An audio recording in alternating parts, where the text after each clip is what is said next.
Pour ce nouvel épisode d'Apoil, je suis ravie de vous retrouver pour aborder un sujet qui suscite souvent beaucoup de questions et d'interrogations. Pour y répondre, j'ai le plaisir d'accueillir donc Chrysoline, qui est gérante de l'Institut Pirenne de Cambrai et formatrice à l'école du même nom. Forte de son expertise et de son expérience dans le domaine de l'épilation définitive, Chrysoline va tenter de répondre à deux grandes questions que tout le monde se pose avant de se lancer dans un traitement d'épilation définitive. Combien ça va me coûter et combien de temps ça va me prendre ? Bonjour à toutes et à tous et bienvenue dans le podcast À Poil. S'il y a bien un sujet tabou dans notre société, c'est la pilosité. Au micro d'À Poil, des esthéticiennes, professionnels de santé, mais aussi des hommes et des femmes comme vous et moi, viendront témoigner et apporter leur point de vue sur la pilosité. À Poil, le podcast qui délie les langues, libère la parole et déconstruit les idées reçues autour du poil.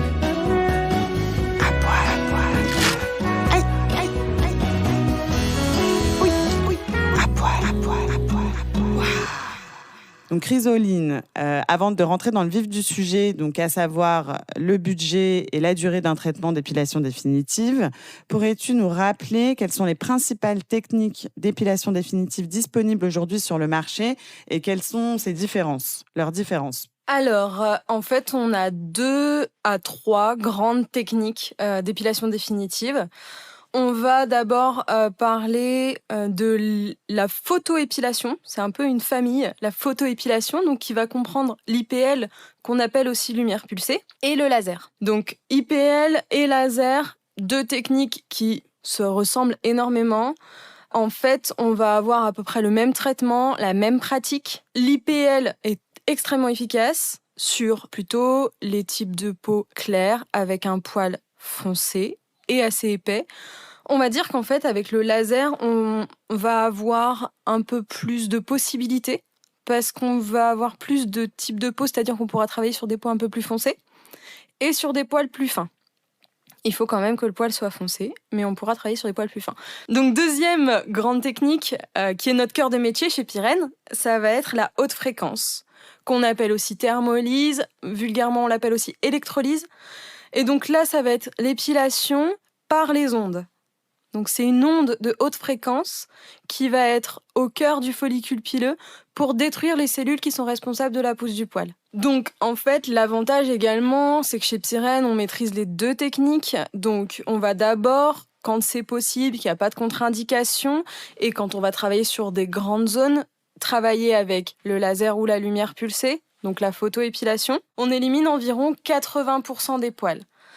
C'est une technique qui va demander parfois des séances d'entretien dans les années qui suivent, mais grâce à l'électroépilation, donc la haute fréquence, on va pouvoir éliminer les derniers poils qui vont être un peu rebelles et du coup vous proposer du 0 poil à la fin de votre traitement. Ok, super. Donc, on imagine que la durée du traitement et son coût dépendent non seulement de la technique utilisée, mais certainement aussi de la zone traitée. J'irai même plus loin en disant que cela peut dépendre peut-être même des attentes de la personne. Est-ce que tu peux un petit peu rentrer dans le vif du sujet et nous éclairer sur ça ? Donc, en fait, les attentes, j'ai envie de dire, c'est très propre à chacun. Chacun et chacune, puisqu'on a une clientèle mixte, a des attentes complètement différentes. Parfois, on va me dire « Non, mais je veux juste enlever les 3-4 gros poils qui m'embêtent au niveau du menton. » Et d'autres qui me disent « Non, mais moi, je veux du 0 duvet. J'ai un duvet blond qui m'embête. Je veux 0 duvet. » Alors là, c'est sûr, on va travailler complètement différemment. Que ce soit... même d'ailleurs, on travaille différemment par rapport à la personne. Et c'est pour ça qu'il faut toujours beaucoup échanger au fur et à mesure des séances avec sa praticienne.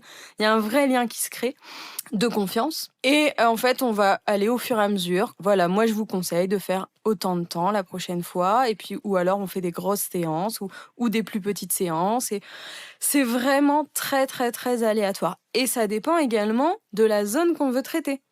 Si c'est du corps, si c'est du visage, si c'est une zone hormonodépendante ou pas.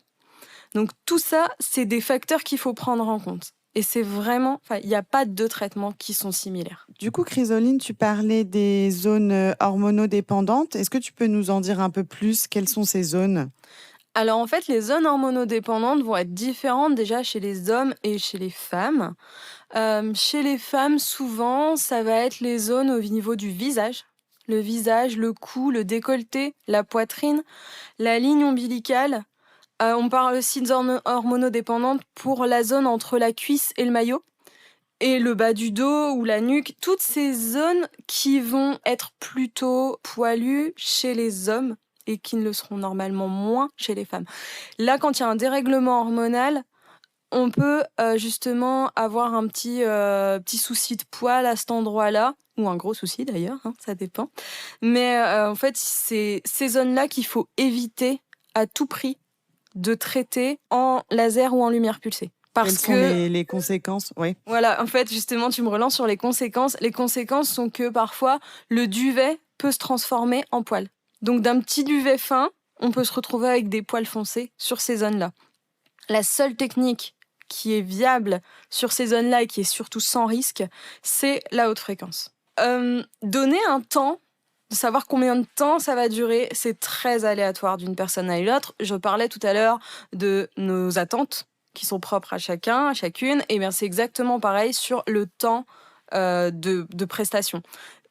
Que ce soit par séance ou sur toute une durée de traitement. Moi, je dis toujours qu'en moyenne, on est sur 2 ans, mais chaque personne est différente, et c'est sans compter l'impact des facteurs hormonaux qui peuvent survenir dans une vie, que sais-je, un traitement, une grossesse, enfin, ça peut être très très vaste. Le tout est de vraiment respecter les consignes et les conseils que vous aura donné la praticienne pendant la première consultation, mais aussi tout au long du traitement. Il faut vraiment être à l'écoute des conseils qu'on va vous donner. Chez Pyrène, on a toute une expertise qui est là et qui est bien présente. On sait de quoi on parle et du coup, on peut vous accompagner vraiment de façon très personnalisée. Moi, je pense à, par exemple, ma toute première cliente qui a franchi la porte de chez Pyrène Cambrai. Si elle nous écoute, elle va se reconnaître parce que j'ai ouvert un lundi et elle avait rendez-vous à 9h. Elle avait une attente parce qu'elle attendait cette technique dans le coin, dans notre région. Elle avait un souci de poils au niveau du menton. Les premières séances qu'on a faites ont duré 1h à 1h10. Et ça, pendant plusieurs semaines. Peut-être 2-3 semaines, ensuite on a diminué. Et à chaque fois qu'on gagnait 5 minutes sur notre séance, c'était vraiment une petite victoire. Allez, on gagne 5 minutes. Ensuite, on s'est mis à espacer les séances à 10 jours. Bon, voilà, on avait gagné encore du temps et on gagnait de l'espace entre les deux. Aujourd'hui, c'était il y a 2 ans et demi, je la vois peut-être une fois tous les 2 à 3 mois pour moins de 5 minutes. Et c'est plus la même femme. Elle est épanouie, elle est heureuse. Enfin, ça me fait plaisir de la voir comme ça. Je rebondis par rapport à ce que tu disais, Chrysoline. J'imagine que la régularité dans le traitement est un élément indispensable pour que ça se passe bien, entre guillemets. Oui, en effet, Laura, c'est vrai que plus on va être régulier dans son traitement et plus on va écouter les conseils de sa praticienne, plus on aura de succès dans ce qu'on recherche, justement, de se débarrasser de ses poils. En fait, il faut vraiment pouvoir écouter l'espacement des séances. Parfois, vous allez nous dire « Ah, mais je veux revenir un peu plus tôt parce que je veux du 0 poil. » Non, parfois, on a besoin d'un petit peu plus de poils pour faire une séance complète. Ou alors, parfois, on va vous dire « Attention, revenez un petit peu plus rapidement parce que là, vous avez beaucoup de poils et si vous voulez pas attendre trop longtemps et que le poil ne soit plus dans sa bonne phase, je parle surtout pour l'électroépilation, que le poil ne soit plus dans sa bonne phase, on sera un peu moins efficace. Et surtout, il faut lâcher la pince à épiler. Pour moi, c'est vraiment l'objet du diable. La pince à épiler, il faut l'oublier. Vous la jetez, vous la cadenassez, vous en faites ce que vous voulez. Mais il faut abandonner la pince à épiler. Parce qu'en fait, le fait d'épiler le poil à chaque fois, et ça marche pour la cire, etc., on n'épile plus. Le fait d'épiler le poil, on le relance. On lui redonne un petit peu d'engrais, j'ai envie de dire. Non, surtout pas. En parlant d'engrais, attention, pas de gélules pour faire pousser les cheveux. Ça fonctionne très très bien sur les poils. C'est pas écrit sur la boîte, mais il faut aussi se méfier de ce genre de produit. Et tu parlais de la phase du poil, je crois. Qu'est-ce que tu veux dire par là ? En fait, nos poils ont des phases de pousse. En fait, ils vont pousser et ensuite, ils vont tomber naturellement. Comme nos cheveux, comme on perd nos cheveux. En fait, l'idéal, que ce soit en photoépilation ou en électroépilation, c'est de les avoir dans leur phase anagène. Donc, c'est-à-dire quand ils sont encore bébé poils. Ils ont plein de petites cellules en pleine forme. Et c'est à ce moment-là où on va être le plus efficace et où on aura le plus de chances de les avoir et de les éliminer. Donc ça, vous, vraiment, vous êtes force de conseil sur cette analyse du cycle du poil. Oui, parce qu'en fait, quand on traite un poil, donc en électroépilation, donc en haute fréquence, quand on va traiter un poil, on le sort et on va l'analyser. On commence toujours comme ça, on analyse le poil, on voit quelle profondeur il a, s'il est très profond, peu profond, et on voit également entre guillemets, quel âge il peut avoir. Donc ça permet de savoir un peu l'âge des autres sur la zone. En général, tout au début d'un traitement, pas forcément, parce qu'en fonction de ce qui a été fait avant, si c'était rasé, si c'était épilé, etc., on va vous poser quand même pas mal de questions pour savoir tout ça, mais en général, on a quand même un pourcentage de poils qui sont à peu près tous dans la même phase, notamment quand on est lancé dans son traitement. Et j'avais peut-être une petite question par rapport à la pince à épiler, ou même à la cire, etc. Donc ça, c'est vraiment une préconisation. Pendant le traitement, il faut plus épiler, il faut plus raser, que ce soit en photoépilation ou en électroépilation. Est-ce que tu peux éclaircir ce point? Oui, bien sûr. Alors, en photoépilation, donc laser, lumière pulsée, on peut raser entre les deux. On peut raser entre les deux. Pour la séance, il faut que le poil ne soit pas sorti, mais qu'il soit sous la peau. En électroépilation, donc haute fréquence, électrolyse, thermolyse, on va plutôt les laisser. Parce que nous, il faut qu'on puisse les attraper, les poils. Il faut qu'on puisse les voir et les attraper. Donc il faut surtout ne pas épiler, mais non pas raser non plus. La seule chose qu'on autorise, c'est de prendre des petits ciseaux de bébé et couper les plus longs pour permettre que ce soit un peu plus confortable entre deux séances. Du coup, c'est assez difficile de dire quelle solution est la plus économique et celle qui prend moins de temps. C'est un peu impossible, c'est un peu mission impossible finalement. Oui, super difficile de vraiment dire combien de temps, combien d'argent ça va coûter, puisque c'est encore, comme on disait, propre à chaque personne. Mais déjà, dans les premiers temps, on va pouvoir vous dire combien de temps il va falloir que vous preniez sur le temps de séance. Et puis, si on vous dit, revenez dans autant de temps. Mais à savoir, c'est que les premières semaines sont les plus difficiles en en électroépilation. Et assez rapidement, si vous êtes régulière, le poil va s'affaiblir. Donc déjà, il piquera plus quand il va repousser. Et ensuite, il va aussi mettre plus de temps à repousser. Donc c'est vraiment les premières semaines où il va falloir peut-être un petit peu prévoir le budget pour, au moins au démarrage. Et après, ça diminue. Donc là, on a bien compris au niveau du temps ce que ça pouvait prendre. Et alors, au niveau du budget, est-ce que tu peux nous éclairer un peu ? Avec plaisir, mais comme le temps est propre à chacun, il en découle que le budget est propre à chacun. Déjà dans sa façon de percevoir l'argent, on va pas se mentir. Chez Pyrène, on s'adapte au budget de chacun et de chacune. On essaye d'être à l'écoute, déjà en traitant la priorité. Bon voilà, moi ma priorité c'est le visage par exemple. Ok, on va commencer avec le visage. Ça ira mieux sur le visage, on attaquera par exemple les aisselles. On essaye de faire au mieux pour que vous, ce ne soit pas une contrainte. Ensuite, j'avais un exemple à te donner du coup, Laura. C'était combien va nous coûter une épilation à la cire dans toute une vie. Donc en fait, on a calculé que si on prend un forfait d'épilation à la cire toute sa vie, tous les mois, chez une esthéticienne, donc jambes entières, maillot, aisselle, ça coûte 36 000 €. Ah oui, c'est un sacré budget. Et c'est un bon budget dit comme ça tout de suite. Waouh, on voit que, ouais, en effet, faut les mettre. Alors que j'ai fait un peu grossièrement combien ça peut coûter en faisant de la photoépilation, donc laser ou lumière pulsée. Si on fait jambes complètes, maillot, aisselle en 8 séances, je ne compte pas les séances d'entretien qui ont lieu après, on est environ autour de 2 500 €. Ah oui, du coup là, c'est vraiment hyper intéressant. C'est tout de suite super intéressant à la fois financièrement, mais aussi il faut penser à la tranquillité d'esprit. À la tranquillité d'esprit, oui. Du coup, tu n'as plus besoin d'aller chez l'esthéticienne une fois par mois. Exactement, il n'y a plus besoin de prendre ses rendez-vous une fois par mois qui prennent vite 1 heure et demie. Si on a envie d'aller à la piscine, on se prend pas la tête à réfléchir, parce que soit on n'a pas de problème avec ses poils et tant mieux, soit on veut ne pas avoir de poils pour aller à la piscine et là il y a pas de souci, on y va. On réfléchit pas à ça. Un matin, il fait beau, c'est le printemps, on a envie de mettre une jupe. Bon voilà, la question ne se pose plus.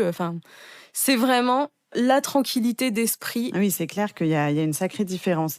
Et donc, du coup, là, tu disais par exemple une moyenne de 8 séances. Après, tu disais séances de retouche. Donc, ça, c'est pour se débarrasser un peu des derniers poils qui veulent pas partir.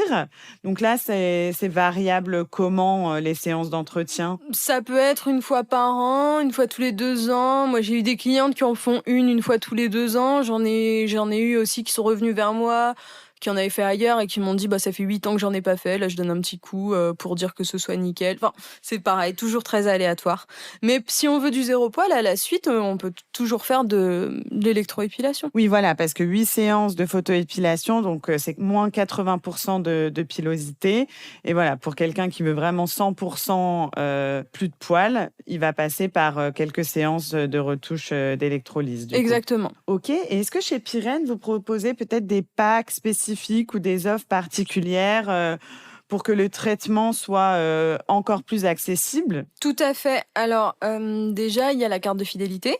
À votre 10e passage, vous avez 15% sur la séance du jour. Il y a le parrainage. Donc, vous pouvez ramener vos amis. Et sur la séance d'après, vous aurez 10% chacun sur une séance.